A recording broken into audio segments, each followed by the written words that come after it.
Lord of the Mysteries. Chapter 40. Mysticism Curriculum. An interesting trick?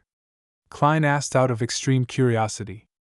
Old Neil chuckled and said, I'll complete my patrol of the armory, storeroom, and archives. Use the 2 cups on the table to make 2 cups of coffee. In one of the cups, put something unpleasant. As for what it is, you can decide for yourself. Use your imagination.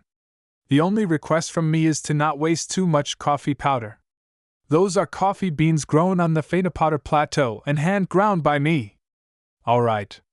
Although Klein was unsure what old Neil was up to, he happily agreed to it. He watched him open the iron gates to the armory with a copper key and then heard the echoing footsteps inside. Slowly, he settled the cups down and confirmed that there was still hot water in the kettle. He removed the silver tin can's lid, and using a tiny spoon with a metallic sheen, Klein scooped a spoonful of rich aromatic coffee powder into each of the 2 cups. Then, he poured in the hot water and stirred it. As a transmigrator who came from an era abundant in resources, he was no stranger to coffee. However, it was only limited to instant coffee. After finishing the task, Klein pondered for a moment and sat down. He crossed his right leg and took some of the mud which had stained the bottom of his leather boots and placed it in the left cup. Then, he carefully stirred it again until the colors and smells of the 2 cups of coffee were practically indistinguishable. A few minutes later, old Neil walked out the armory while swinging his keys. He then closed the iron gates with a clang. Are you done? His turned his slightly turbid dark red eyes over and looked at Klein across the table. Yes, replied Klein with a nod. Old Neil chuckled and removed the silver chain around his wrist and sat down. His expression quickly turned serene. He held out his chain-holding left hand and allowed it to hang over the coffee cup to his right. The moonstone nearly touched the liquid. Amid the relaxing calmness, the moonstone trembled suddenly. It began spinning the chain in a counterclockwise manner. This cup is the one with the unpleasant thing, said old Neil surely. Without waiting for Klein to confirm, he put away the silver chain and picked up the other cup of coffee and took a sip. Do you like bitter coffee? I'm used to having a tablespoon of sugar and a tablespoon of milk. Klein did not reply but instead asked with his interest piqued. Your divination sure is accurate. Was it because of the moonstone? That was moonstone, right? This is known as pendulum dowsing in divination. It's also called spirit dowsing. It relies on your own astral projection's connection with the spirit world and space to communicate with spiritual intelligence through the aid of natural materials such as crystals, gems, or special metals. The good and bad of things can be divined. Let's talk about the 2 cups of coffee. A counterclockwise motion implies bad, while a clockwise motion is good. If it doesn't move, it's either good or bad. You can write the statement on a piece of paper. Take note, it's a statement and not a question. Old Neil put down the cup of coffee and explained in detail. Klein asked as though he was thinking. Does that mean one shouldn't use questioning sentences? Yes, you cannot use, is so-and-so willing to be my fiancée? But you should instead use so-and-so is willing to be my fiancée. Write it on a piece of paper and place it on the desk. Then use your dominant hand to hold the pendulum chain. Take note, use your dominant hand, said old Neil with a chuckle. When doing so, keep your arms straight. Adjust the chain's length and make the moonstone hang just above the piece of paper to the point of almost touching what we wrote. Then, close your eyes and repeat the sentence 7 times in your mind. Open your eyes when you are done and see if the spirit pendulum turns or not. If it doesn't, close your eyes again and repeat the process until it moves. Klein nodded slightly and asked, Counterclockwise means no, and clockwise means yes? It can also be interpreted as success or failure, corrected old Neil. He taught Klein the other usages and details of spirit pendulum divination. Klein pondered over the matter and discovered that it was a very useful divination trick.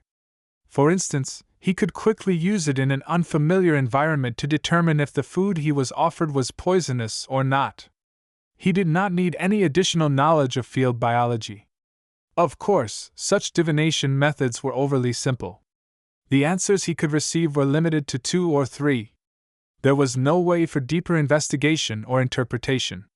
For example, although something could be harmful to the body, it could become very beneficial after some processing. An example was certain foods. They were indeed damaging to the body, but nothing serious. If one was on the brink of starving, eating it would not be a huge problem. These were things that spirit dowsing could not determine. I will have to quickly save money to buy crystals or pure silver to create a spirit pendulum. Klein sighed. Old Neil looked at him in puzzlement. You can apply for one directly. This is standard issue for Beyonders, especially Beyonders like us who take on a support role.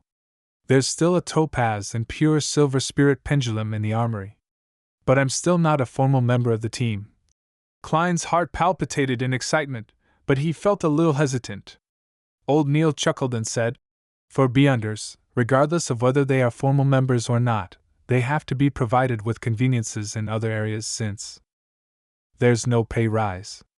Maybe the word perk is more suitable. I'll apply with Captain later.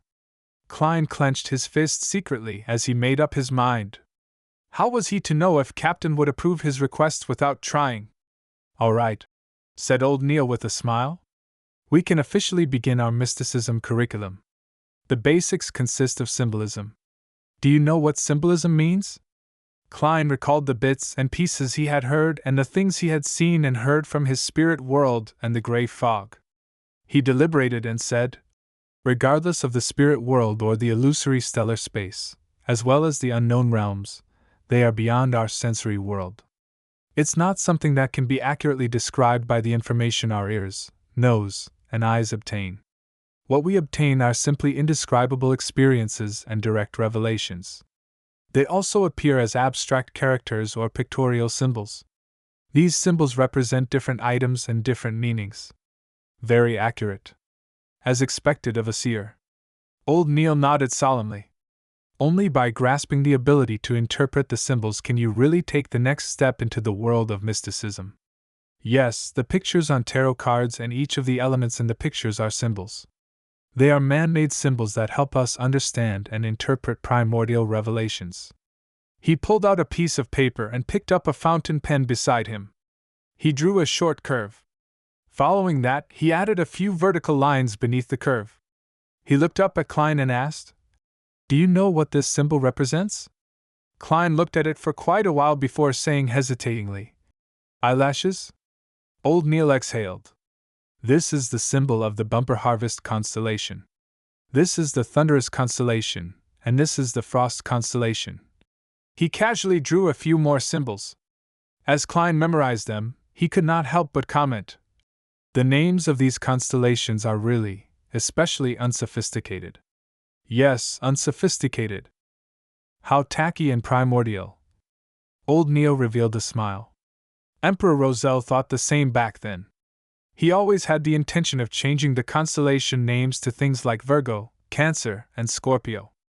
Unfortunately, he did not have the strength to go against tradition. At the very least, these constellations' old names and the corresponding dates they represent guide farming and harvests. I have to say that Emperor Roselle sure is a person with ideas. Klein was at a loss for words. Yes, Emperor Roselle was likely a decent person when he was alive. Old Neil was unable to understand Klein's humor as he continued explaining the various basic symbols, such as the various constellations, the sun, the crimson moon, the brown star, the red star, and the blue star. While talking about these, he would teach Klein how to draw the divination astrolabe and indicate what things to pay attention to. He also taught the materials and creation of a crystal ball, and the choice of incantations. The teachings overwhelmed Klein. If not for his discovery that the seer potion had improved his memory slightly, he would have long asked Old Neil to stop to aid his digesting of the information. That's all for today's mysticism class. Think over it yourself and ask me if you have any questions. Old Neil took out a gold pocket watch and opened it with a snap to check the time. Do not forget to read the historical documents I prepared for you. To be frank, I feel fear seeing them. All right. Klein took the pieces of paper that were sketched with symbols by Old Neil. He quickly went through the mysticism knowledge he learned today to prevent himself from forgetting it. Old Neil took a sip of a newly brewed cup of coffee and said, "Memory itself won't do. You have to use it often. That way, you can make the knowledge instinctual. Also, cogitation has to be carried on every day. Only more practice and usage will allow you to grasp the power of the potion, digging into the mysteries it hides away and removing its unpleasant effects." With this raised, Klein recalled acting in the divination club. He probed, "My potion's abilities are related to divination. Practicing by myself will not do. I need to make contact with lots of people and divine for them to quickly grasp it.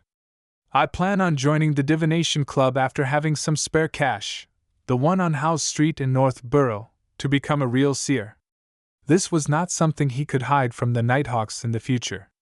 It was better to prepare them. "Your idea is very similar to Daly's. She has always clamored to be a real spirit medium." Old Neil shook his head and laughed. "But why must you wait till you have spare cash? You can apply to Dunn and get him to approve of the expenses. Organizations like a divination club might also have cultists or members of evil organizations in them. As a civilian staff member of the Nighthawks and a standard Beyonder, your membership makes it easy for us to monitor them. It's part of the job. We would regularly monitor these places, but as we lack manpower, we can't keep watch on them for long. Now, it can be handled to you." "I can do that?" As he looked at old Neil's serious expression, Klein was dumbfounded. "This is making an expense claim for private matters. I know nothing about such matters. Indeed, I'm just a keyboard warrior." "You wish to use your own money to do this?" Old Neil smiled as he added when he saw Klein's face. Klein immediately shook his head as he answered firmly, "I plan on reporting it to Captain." Old Neil nodded in satisfaction and looked at the cup of coffee with the unpleasant thing inside. It had not been poured away. "What did you put in there?" Klein smiled embarrassingly. "It's just some dirt underneath my boots. Its color and your coffee powder looks almost the same." Old Neil was taken aback as he suddenly clasped his mouth and roared, "Why aren't you pouring it away yet?